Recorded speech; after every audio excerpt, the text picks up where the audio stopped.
ദൈവത്തിൻ്റെ പരിപാലന എന്നോണമാണ് ഈ നിമിഷങ്ങളിൽ നമുക്ക് ഏറ്റവും പ്രിയപ്പെട്ട സീറോ മലബാർ സഭയുടെ വളർച്ചയിൽ വലിയ സ്വാധീനം ചെലുത്തിയ, ഏറെ നാളുകൾ സഭയെ നയിച്ച വലിയ ഇടയനായ നമ്മുടെ പ്രിയപ്പെട്ട ജോർജ് ആലഞ്ചേരി പിതാവ് ഈ നിമിഷങ്ങളിൽ ഗുഡ്നസ് ടെലിവിഷൻ്റെ പ്രേക്ഷകരോടൊപ്പം ചേരുകയാണ്. അഭിമന്യ ജോർജ് ആലഞ്ചേരി കർദിനാൾ പിതാവെ, അങ്ങോട്ട് ചോദിക്കാനുള്ള ഒരു ചോദ്യം, തീർച്ചയായും അനേകം തവണ ഫ്രാൻസിസ് മാർപ്പാപ്പയെ അടുത്ത് കാണുകയും സമയങ്ങൾ ചെലവഴിക്കുകയും ഒക്കെ അങ്ങ് ചെയ്തിട്ടുണ്ട്. പ്രത്യേകിച്ച് പല സാഹചര്യങ്ങളിൽ ഞാൻ ശ്രദ്ധിച്ചിട്ടുണ്ട്, അങ്ങ് ഫ്രാൻസിസ് മാർപ്പാപ്പയുമായി നിൽക്കുന്ന സമയങ്ങളിൽ വളരെ ഒരു സ്നേഹം നിറഞ്ഞ ഒരു വ്യക്തിബന്ധത്തിൻ്റെ, ആത്മബന്ധത്തിൻ്റെ ഒരു സാന്നിധ്യമായിട്ട് പലപ്പോഴും തോന്നിയിട്ടുണ്ട്. അപ്പം തീർച്ചയായും അപ്രതീക്ഷിതമായ നമ്മുടെ ഫ്രാൻസിസ് മാർപ്പാപ്പയുടെ ദേഹവിയോഗത്തിൽ ലോകം മുഴുവനും ദുഃഖാർത്തരാണ്. തീർച്ചയായും ആലഞ്ചേരി കർദിനാൾ പിതാവിന് ആഴമായ ഒരു ആത്മബന്ധം നമ്മുടെ മാർപ്പാപ്പയുമായി ഉണ്ടായിരുന്നതുകൊണ്ട് തന്നെ ഈ ഒരു സാഹചര്യത്തിൽ ഇപ്പോൾ സഭ കടന്നു പോകുന്ന ആ ഒരു ശൂന്യത, അതോടൊപ്പം തന്നെ അങ്ങയുടെ വ്യക്തിപരമായ ബന്ധം, അതൊന്ന് പങ്കുവയ്ക്കുകയാണെങ്കിൽ സന്തോഷമായിരുന്നു. ജോബിയച്ച, ഹൃദയത്തിൻ്റെ ഭാഷയിൽ എല്ലാ മനുഷ്യരോടും സംസാരിച്ചിരുന്ന ഒരു പാപ്പായാണ് ഫ്രാൻസിസ്. അത് നമുക്ക് ആദ്യത്തെ ഒരു കണ്ടുമുട്ടലുകൾ കൊണ്ട് തന്നെ മനസ്സിലാവും.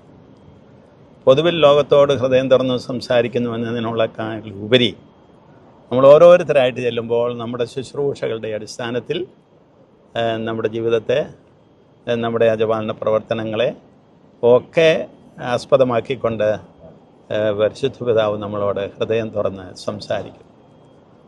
നമുക്ക് ഒരു സുഹൃത്ത് സംസാരിക്കുന്നത് പോലെയുള്ള ഒരനുഭവം ഉണ്ടാകും. അതാണ് പ്രഥമത എനിക്ക് പറയാനുള്ളത്.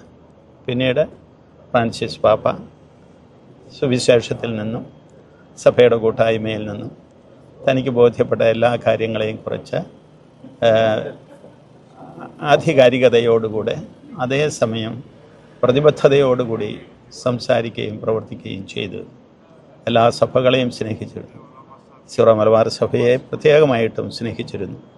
നമുക്ക് പ്രയാസങ്ങളും പ്രശ്നങ്ങളും ഒക്കെ ഉണ്ടായ സന്ദർഭത്തിലും നമ്മോടൊപ്പം നിന്ന് നമ്മളെ പ്രചോദിപ്പിച്ചു കൊണ്ടിരുന്നു, നമ്മളെ പ്രവർത്തിപ്പിച്ചു കൊണ്ടിരുന്നു. അത് ഫ്രാൻസിസ് പാപ്പയുടെ ഒരു സവിശേഷതയാണ്.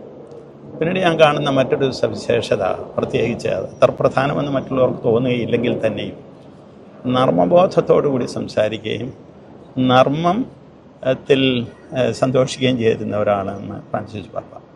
ഉദാഹരണത്തിന് താൻ എല്ലാവരോടും പറയും, എനിക്ക് വേണ്ടി പ്രാർത്ഥിക്കണമെന്ന്.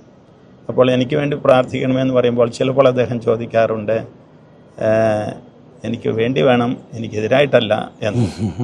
അതുപോലെ തന്നെ അദ്ദേഹം എനിക്ക് വേണ്ടി പ്രാർത്ഥിക്കുന്നവരോട് പറയുമ്പോൾ അതുപോലെ തന്നെയുള്ള മറ്റൊരു പ്രതികരണമാണ്, നിങ്ങൾ പ്രാർത്ഥിക്കുന്നതിൻ്റെ എതിരായിട്ടുള്ള ഫലമാണല്ലോ എനിക്ക് അനുഭവപ്പെടുന്നത് എന്ന്.